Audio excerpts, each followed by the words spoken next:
প্রিয় ভিউয়ার্স, আসসালামু আলাইকুম। আলহামদুলিল্লাহ, 2026 সালের হজের প্রথম গ্রুপের ফ্লাইট 4 মে সিলেট থেকে সরাসরি পবিত্র মদিনা শরীফের উদ্দেশ্যে ফ্লাই করে।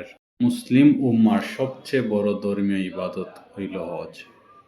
আত্মশুদ্ধি এবং মহান আল্লাহর নৈকট্য অর্জনের উদ্দেশ্যে পবিত্র হজ পালনের লাগি সরাসরি সিলেট থেকে 419 জন হজ যাত্রী নিয়া মদিনার উদ্দেশ্যে রওনা দিব বিমান বাংলাদেশ এয়ারলাইন্সের ফ্লাইট BG537। সিলেট থেকে প্রথম হজ ফ্লাইটের যাত্রীরারে বিদায় দেওয়ার লাগি এয়ারপোর্ট উপস্থিত আসলা বাণিজ্য মন্ত্রী খন্দকার আব্দুল মুক্তাদির সাহেব।